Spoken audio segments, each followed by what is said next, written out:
এই যে বিশ্বাস, এই বিশ্বাস তো নাই। জাতীয় বিশ্বাস তো সে সৃষ্টি করতে পারতেছে না। বিএনপি ক্ষমতা যাবে। নির্বাচন হলে নির্ঘাত বিএনপি নিরঙ্কুশ ক্ষমতা যাবে। শুধু তাই না, একদলীয় সরকার সৃষ্টি হবে। একদলীয় গণতান্ত্রিক একটা সরকার সৃষ্টি হবে এখানে। সেই ক্ষেত্রে বিএনপি যদি করতেও পারে, নাও করতে পারে। বলা হচ্ছে ২ বছর মেয়াদে করতে হবে। না, এই এটা তো মুহূর্তে কথা হলো না। বিএনপি সবচেয়ে প্লাস পয়েন্ট আছে সে। যত দাবি দেওয়া আছে আপনি সব মেনে নেন। এখন মানার পালা। বাস্তবায়নের পালা তো পরের ঘটনা। তখন পরিস্থিতি চেঞ্জ হয়ে যাবে। এই ভয়েস থাকবে না, এই কণ্ঠস্বর থাকবে না, এই আন্দোলন থাকবে না। তখন আপনি সুযোগ সুবিধা মতো বলবেন, আমি তো গ্রহণ করছি। হ্যাঁ, আমি আস্তে, আস্তে বাস্তবায়ন করতেছি। তখন ফাইটটা কি হবে বাস্তবায়ন। কোনো অসুবিধা নেই। ইউনূস খালেদা জিয়াকে ফুলের তোড়া পাঠাইছে জন্মদিন। Symbolic, symbolic. অর্থাৎ ইউনূস, খালেদা জিয়া, তারেক জিয়া। এই নেক্সাসটা কিন্তু বেসিক্যালি হলো খালেদা জিয়া এবং ইউনূস। সে কারণেই সে বলেছে আন্দোলন করবেন না দাবি দেওয়ার জন্য। ধীরে সুস্থে আগান, আগান এবং সহযোগিতা করেন। এখানে ঠেকানো বিষয়টা গুরুত্বপূর্ণ। গুরুত্বপূর্ণ হচ্ছে আমি যেটা ফেসবুকে দেখলাম, যদি কথাটা সত্য হয়। আমাদের পরিবহন মন্ত্রী সাবেক স্বরাষ্ট্র উপদেষ্টা উনি বলেছেন যে সংস্কার বিচার ছাড়া যদি নির্বাচন হয় তাহলে বিষয়টা খুব এলোমেলো হয়ে যাবে। এটা হলো মূল কথা।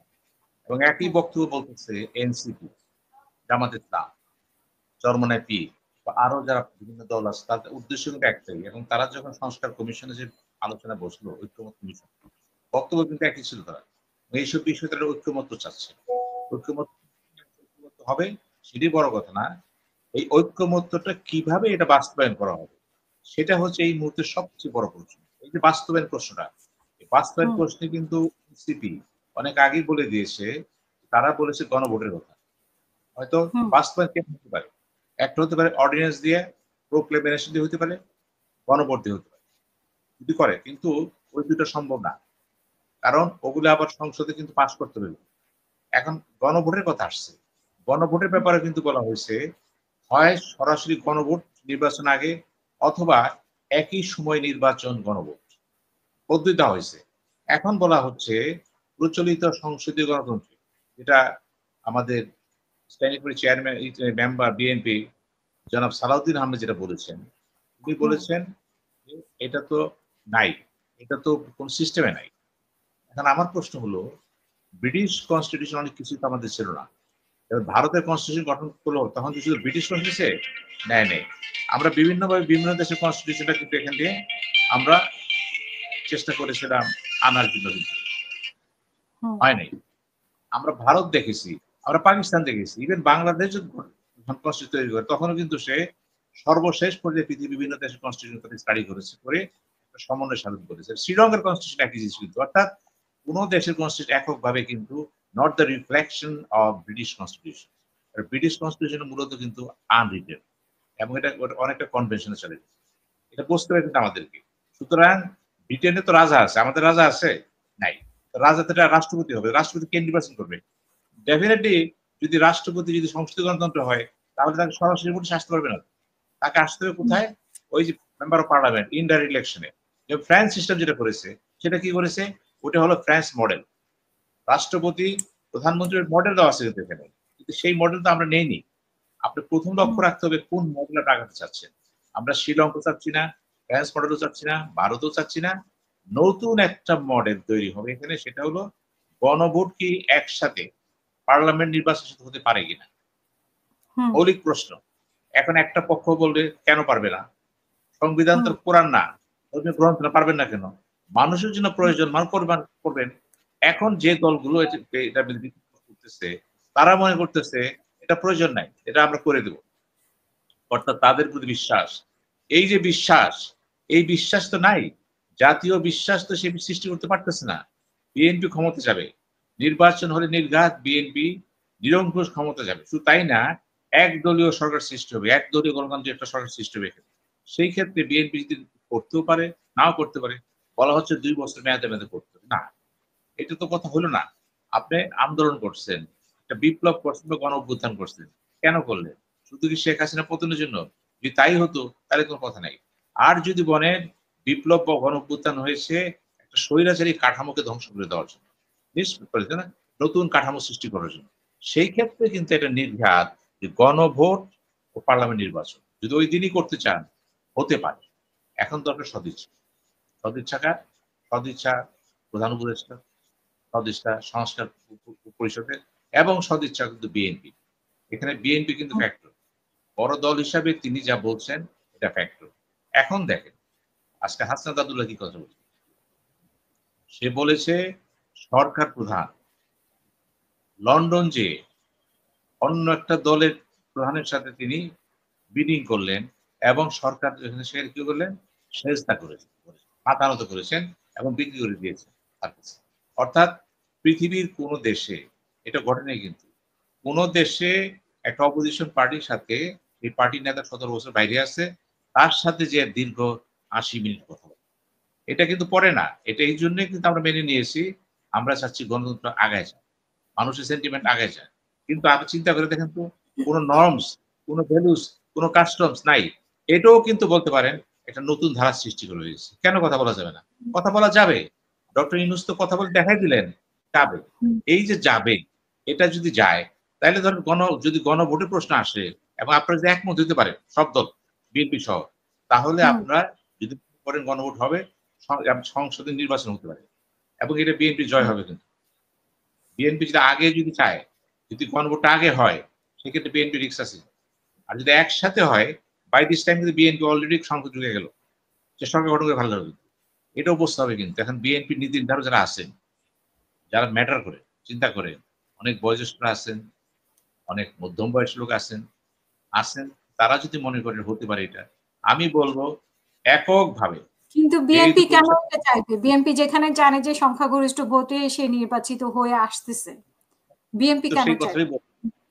বিএনপি তো যদি মনে করে, পরিস্থিতি আলো যদি মনে করে, ঠিক আছে এটা যদি মেনে নেই, তাহলে তো আমাদের কোনো বাধা থাকে না। যদি সে চালাকিও করে মনে করে, চালাকিও করে, কারণ সে তো জিততেছে, তখন মেনে নেয়, কোনো লাভ লস নাই, তার লস থাকে কিন্তু লাভই আছে। এই জন্য একই সাথে গণভোটের বিভিন্ন কর্মসূচি গৃহীত হয়ে গেল, পাশাপাশি বিএনপি ক্ষমতা চলে। এখন বাস্তবায়নের প্রশ্ন আছে, আইনটা পাশ করে কিন্তু বাস্তবায়ন, ওটা লিখিত রূপ আসলো, সংবিধানে কত কিছুতে লেখা আছে, কেউ মানে কেউ মানে নাই, সে তার সুবিধার মতন প্রয়োগ করে। এইটা যদি ধরে নেন যে প্রয়োগটা আমার নিকট, আমি বিএনপি, আমি সরকার গঠন করছি ২৭০ থেকে ৭২-৭৫ জন নিয়ে, ইনক্লুডিং মহিলা সিট ৫০টা, এমনি সিট নির্বাচনে যায়, ফ্রি ফেয়ার ইলেকশন হয়, ২৬০ পেয়ে যাবে, কিন্তু ২৫০ যদি পায়, ওদিকে মহিলা সিট তো আছে। অর্থাৎ সংবিধান সংশোধন করার জন্য কাউকে লাগবে না, সে হয়ে যাচ্ছে। এই যে হয়ে যাচ্ছে, এখন যদি সে মনে করে এটা মেনে নেই, আমি বলবো আস্তে আস্তে আমি করবো, কেউ কিছু বলবে। আর সেই সময় দেখেন বিএনপি যদি সরকারে চলে যায় বিপুল মেজরিটি নিয়ে, একটা বড় দল, কিন্তু সে কিন্তু গুছিয়ে ফেলাবে না। সেই ক্ষেত্রে আমি মনে করি পদ্ধতি কৌশলগত কারণে, এটা বলে পলিটিক্যাল স্টাডিজ, রাজনৈতিক কৌশলগত কারণে আমি সরাসরি আপনার এই টক শো থেকে চেয়ারম্যান তারেক জিয়া এবং চেয়ারম্যান খালেদা জিয়া, আমি উভয় দৃষ্টি আকর্ষণ করে বলছি, ঐতিহাসিক কারণে একদম একটা ভবিষ্যৎ চিন্তা থেকে এটাকে মেনে নেন, এতে কোনো লস নেই। বাস্তবায়ন তো পরের কথা, বাস্তবে আন্দোলন করবে, করুক বাস্তবায়ন, সবাই করবে আন্দোলন, লসটা কি? এই যে দেখেন প্রতি পদে পদে, এটা কিন্তু যারা মনে করেন এনসিপি চাওয়াই পূরণ করতে, মানে এনসিপি চাওয়া পূরণ করার জন্যই আপনি বলছেন যে গণপরিষদ নির্বাচনটা মেনে নেয়, গণপরিষদ মেনে। আমি বলছি যদি গণপরিষদ নির্বাচনটা করতে চান, যদি বিএনপি একমতে আসে, এটা থেকে তো শুধু এখন পর্যন্ত এনসিপি থেকেই এটা বলা হয়েছে, তো অন্য কোন দল থেকে তো এটা বলা হয়নি, তাহলে এনসিপির গণভোট নিয়ে অনেকে বিরোধিতা করেন, এটা পক্ষে বেশি। তারপরে যখন প্রশ্ন সামনে চলে আসছে, আপনি যদি মনে করেন মেনে নেবেন, আমি বলছি বিএনপি এমন একটা অবস্থানে আছেন, যে অবস্থান থেকে আপনি যা মানবেন তাই মেনে নেন, আপনি পুরো না করেন না। আপনি যখন না করবেন না, আপনি ক্ষমতা চেয়ারে বসেন, চেয়ারে বসার সাথে সাথে আপনি দেখবেন দেশে অপোজিশন নাই, অপোজিশন নাই। আপনি যদি সংসদে জামাত ইসলামকে যদি মনে করেন আপনি ঘোষণা দিবেন অপোজিশন নেতা, কি করবে? ৩০টা সিট পাবে না সে। সেই ক্ষেত্রে পাকিস্তান তো, ভারত তো করেছিল, কংগ্রেস করছে ৩০টা সিট পেয়েছিল, কিন্তু সে দিছিল, স্বীকৃতি দিছিল। তো স্বীকৃতিটা তো পরিস্থিতি আলোকে করবেন আপনি, কোনো অসুবিধা নেই। সেই ক্ষেত্রে আমি মনে করি এই মুহূর্তে বিএনপি সবচেয়ে প্লাস পয়েন্ট আছে, সে যত দাবি দেওয়া আছে আপনি সব মেনে নেন, এখন মানার পালা, বাস্তবায়নের পালা তো পরের ঘটনা। তখন পরিস্থিতি চেঞ্জ হয়ে যাবে, এই ভয়েস থাকবে না, এই কণ্ঠস্বর থাকবে না, এই আন্দোলন থাকবে না। তখন আপনি সুযোগ সুবিধা মতো বলবেন আমি তো গ্রহণ করছি, হ্যাঁ আমি আস্তে আস্তে বাস্তবায়ন করতেছি। তখন ফাইটটা কি হবে, বাস্তবায়ন কোনো অসুবিধা নেই। আমি তো মনে করি এনসিপি যে কথা বলতেছে ইট ইজ টু লেট। এই পর্যায়ে যেহেতু নির্বাচনের সময় চলে আসছে এবং ডক্টর ইউনূসের সাথে যে কোনো প্রক্রিয়া যান না কেন, আমেরিকান অ্যাম্বাসেডর বাংলাদেশ থেকে চলে গেছে সেখানে, পৃথিবীর ইতিহাসে বিরল ঘটনা, ঐতিহাসিক ঘটনা সব এগুলো। প্রধান উপদেষ্টা গেছেন সেখানে কথা বলতে তারেক জিয়ার সাথে, অ্যাম্বাসেডর গেছেন তারেক জিয়ার সাথে কথা বলতে। তার মানে বোঝা যাচ্ছে এই মুহূর্তে ভূ রাজনীতিতে সবচেয়ে বড় ফ্যাক্টর যেটা কাজ করে, একটা দেশের রাজনীতিতে যে কাজ করে সেটা হলো সরকার, দল, নির্বাচন কমিশন এবং সবচেয়ে বড় জিনিস হচ্ছে দল, ভূ রাজনীতি। এই মুহূর্তে ভূ রাজনীতিতে সবচেয়ে বাংলাদেশে স্ট্রং রোল প্লে করতেছে আমেরিকা। বিগত 3টি ইলেকশন তারা পারে নাই ভারতের জন্য, এবার তো পারতেছে। এখন আমেরিকা যেভাবে যাবে ভূ রাজনীতিতে সেভাবেই হবে। আমেরিকা দেখতেছে যে বিএনপি অলমোস্ট ক্ষমতা যাবে, সে একদম নির্দলীয় না, নিরপেক্ষ জাতিসংঘ এনে বসায় দেন, সারা পৃথিবীর এনে বসায় দেন, নির্দলীয় নিরপেক্ষ সুষ্ঠু নির্বাচনে বিএনপি শত শত সিট পেয়ে যাবে। এবং ওই দলগুলো যারা আছে তারা একমাত্র জামাত চেষ্টা করতে পারে, হবে না, কোন দল 300 সিট দিতে পারবে না অটোমেটিকলি। তাহলে ব্যাপারটা কি? ব্যাপারটা হলো সংখ্যাটা কি? বিএনপি বিরাট অপরাধ করে ফেলেছে। অপরাধটা কি? এটা বলি পলিটিক্যাল সিন, ক্রাইম না, এর পাপ। রাজনীতি পাপটা কি? কেন আপনার এত জনপ্রিয়তা আসলো, কেন আপনি এত সিট পাবেন, কেন আসন পাবেন? বাহ, কি সুন্দর কথা না? আমি জনসম্মতি পাচ্ছি, সমর্থন পাচ্ছি, এটা কি আমার অপরাধ? মানে এই অপরাধের কারণে যদি আমাকে শাস্তি দেন তাহলে তো গণতান্ত্রিক বিশ্বে একটা বিচার হওয়া উচিত। গণতন্ত্রে বিজয়ী হওয়ার কারণে বিএনপিকে শাস্তি দেওয়া, এটা কি হয়? না। এই জন্য বলছি আপনাকে, এনসিসিপি যে যতগুলি দাবি দেওয়া করেছে, যেমন পিআর এর কথা বলেছে, কথা বলে আপনি তো আপনি তো এনসিসি আমি পিআর এর কথা বলতেছি, জামাত ইসলাম বলতেছে পিআর। পিআর যদি হয় সেখানে তো লস নেই। পিআরটা কবে থেকে হবে? এই নির্বাচন থেকে যে কাঠামোতে চাইছে দিয়ে দেন না, আপনি থাকবেন না ক্ষমতায়, আপনি 5 বছর 10 বছর পরে আপনি প্রধানমন্ত্রী থাকবেন, অন্য একজন আসবে, মানে বিএনপি যদি ক্ষমতা থাকে, তাহলে সেই ক্ষেত্রে পিআরটা দিয়ে দেন, তো আপনার লস থাকবে। আপনি যে যেমনি চাই দিয়ে দেন, দিয়ে সংসারটা গড়ে, তারপরে দেখবেন আপনি আগে আছেন, আপনি আগে আছেন। আমি তো মনে করি এই মুহূর্তে তারেক জিয়ার উচিত হবে, আমি বলবো যে আপনি অনেক জানেন, অভিজ্ঞ হয়েছেন, আপনার অভিজ্ঞতা, দক্ষতা, জানা বুঝাকে আপনি আরেকটু ম্যাচিউর করে নিয়ে আসেন। আপনি এখন স্টেটসম্যানশিপ দেখান। স্টেটসম্যানশিপ অর্থ হলো আপনি সকলের দাবি দাওয়াগুলো দলীয় ভঙ্গিতে না দেখে বৃহত্তর জাতীয় ভঙ্গিতে দেখেন। You will be remembered in the history of Bangladesh. কারণ আপনার পিতা স্বীকৃত, আপনার মাতা স্বীকৃত, আপনি স্বীকৃত হয়েছেন। আপনার একটি মেয়ে, সে মেয়ে বলতে পারবে আমি এমন একটা উত্তরাধিকার পেয়েছি যেখানে গণতন্ত্রের মালা ঝুলছে। লক্ষ্য করবেন বিএনপির কর্মী হিসেবে কিন্তু মানুষ গর্ব করতে পারবে। সুতরাং এই মুহূর্তে আমার বিশ্বাস বেগম খালেদা যে ভুল করবে না। ভুল কারণ এই 15 আগস্টে পত্রিকা দেখলাম ফেসবুকের এখানে ডক্টর ইউনূস খালেদা জিয়াকে ফুলের তোড়া পাঠাইছে জন্মদিন।